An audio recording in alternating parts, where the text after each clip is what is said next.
Have you ever done a leadership activity with your students? And if so, how did it go? Honestly. Was there great discussion afterwards? Did they relate it to their lives? Did they change their lives because of it? So, how did your last activity go? My name is Palkowski, and I am a youth speaker and experiential educator.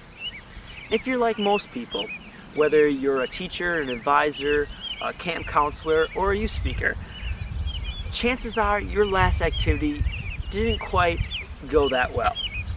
Maybe there was good discussion. Perhaps they related it to their lives. But when it comes to changing the way they actually lived, well, that's a whole nother issue. I have a background in experiential education, which is the philosophy that we as human beings learn best through the experiences that we have in our lives. Just think, why do you do leadership activities in the first place? I mean, they take time to plan, they can be difficult to lead, and they aren't always successful.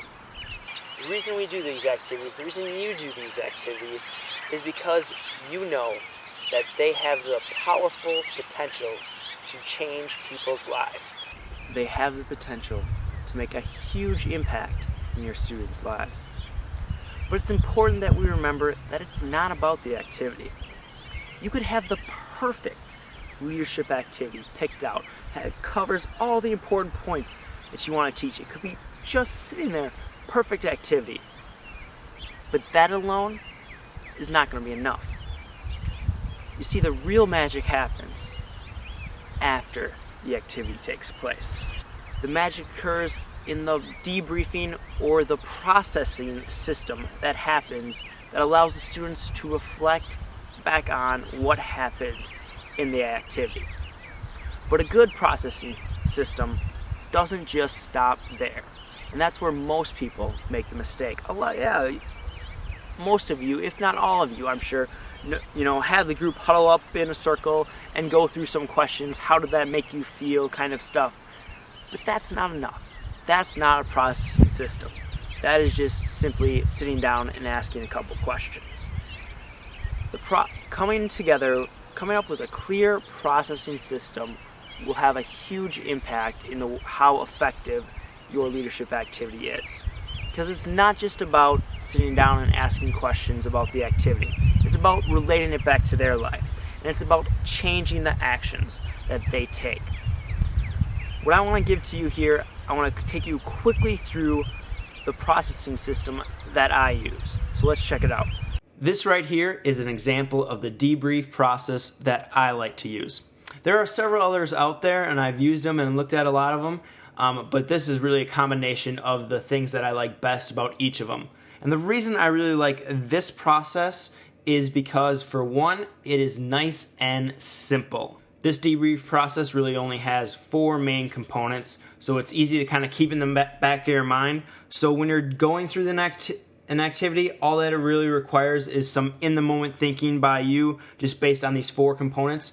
Or if you really want to, you can take just a little bit of time beforehand and do some thinking before the activity even starts, because for the most part you can probably figure out what is going to be happening throughout this process and different ways that it applies to your students. So your main job is just to simply think of the questions that you can ask that will lead to the answers, because you're going to be really surprised if you come up with a few good questions.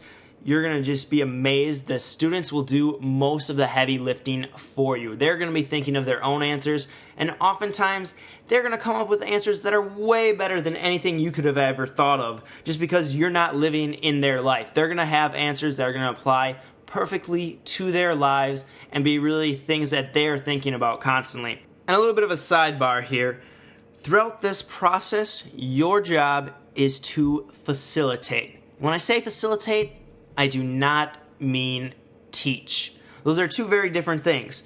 You want to think of this discussion basically as a vehicle where you and the students are trying to get to a certain destination, and you're there guiding your students along. You need to think of yourself as the GPS. The GPS can't force the person driving the car to put it into gear and to push the gas and to turn left.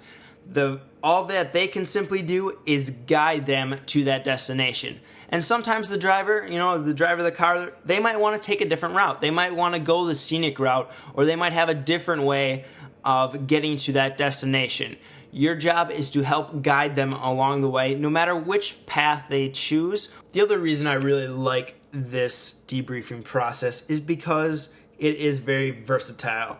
It can be used for just about any leadership type activity, which is mainly what we're going to be focusing on throughout this video, is talking specifically about leadership activities, but it can also be used for just about any other activity you can think of. You could debrief a fundraising project, or maybe you're debriefing some sort of group project. No matter what, you can use this basic format to debrief just about anything and gain additional meaning from those projects or activities. All right, now your big question. What is this process anyways? Well, the first part of the process is simply to notice. During the activity, while it's happening, you need to be sure that you are observing what is going on. And yes, that's you with the bow tie right there. You just kind of want to notice the way people are interacting with each other, or notice, different things that are happening during that activity. For example, like maybe you notice somebody getting really frustrated during the activity. Then after the activity is done, when you're gathered around in your circle or however you're debriefing it, you are going to simply ask the students about what you observed. So maybe you see that person getting frustrated, and you're going to ask the group what frustrated them during this activity, or what caused some tension, or what was challenging. Or even, say you want to throw it completely back onto the students, you could just simply ask them the question, what did you notice? And just go from there. Once they start answering the questions, then you kind of continue throughout the process based on their answers.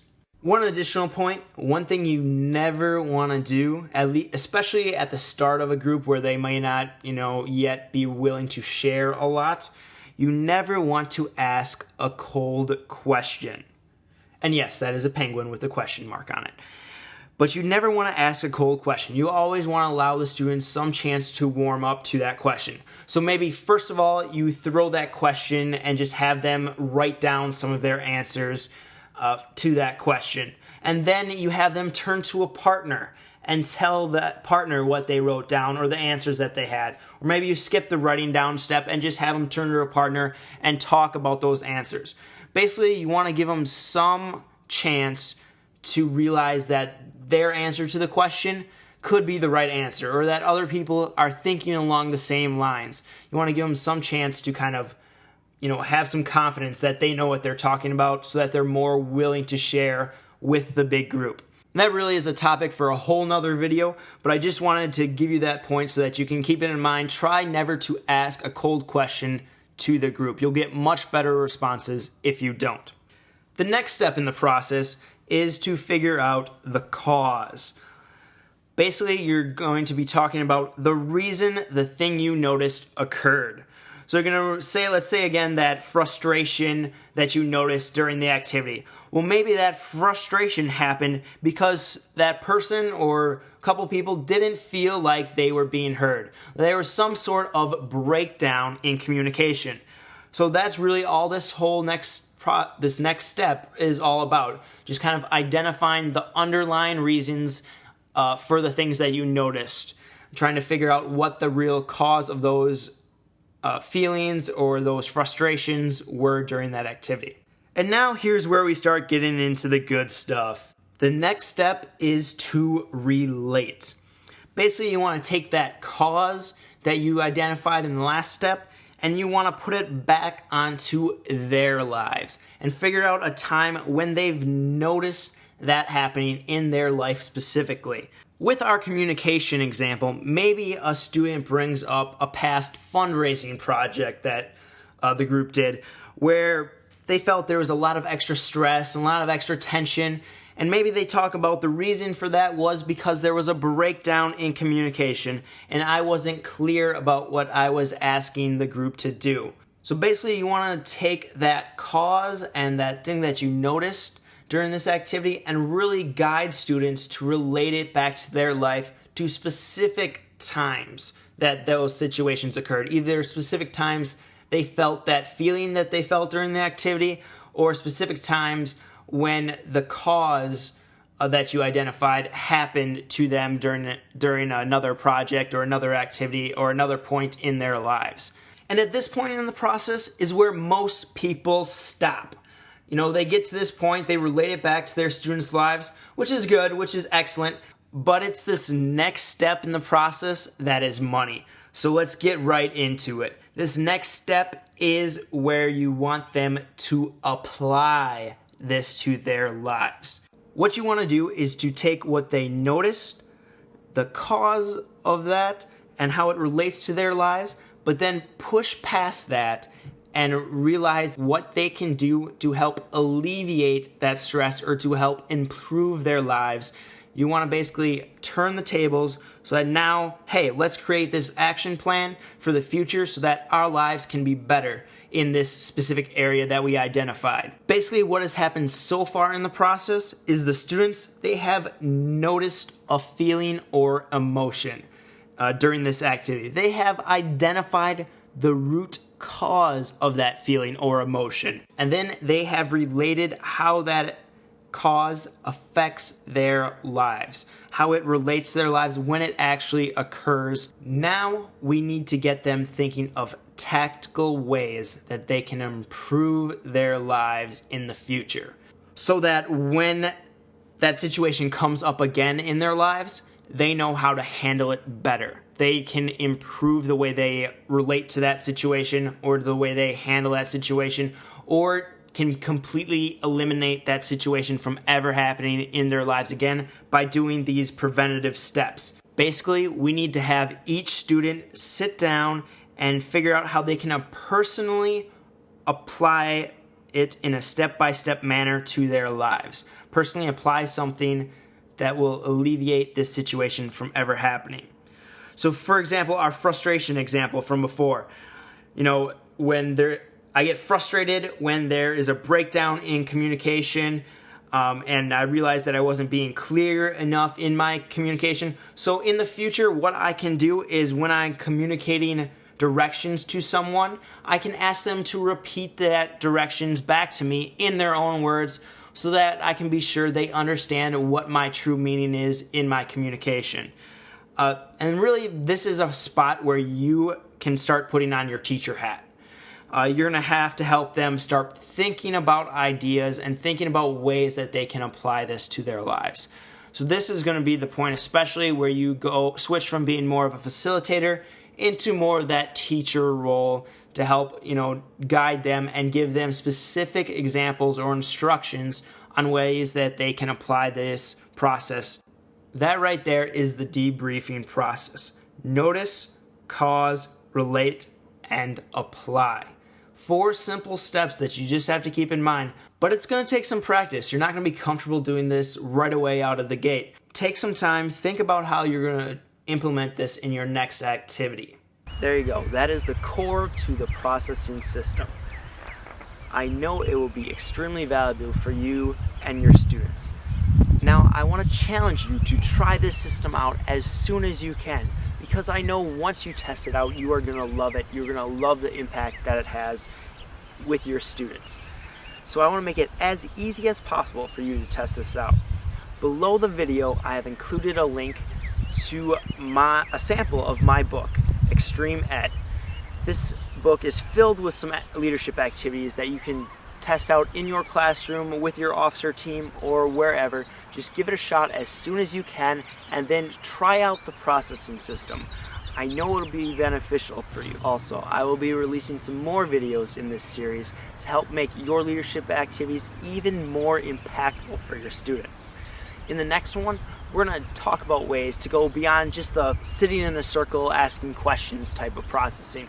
We're going to dive even deeper and have some more meaningful impact to take what we already learned with the core processing system and implement it in different ways than just simply sitting around and asking questions. I know you will definitely like that next video. But in the meantime, why don't you click the like button if you like the video, and also be sure to comment below with what is your favorite leadership activity.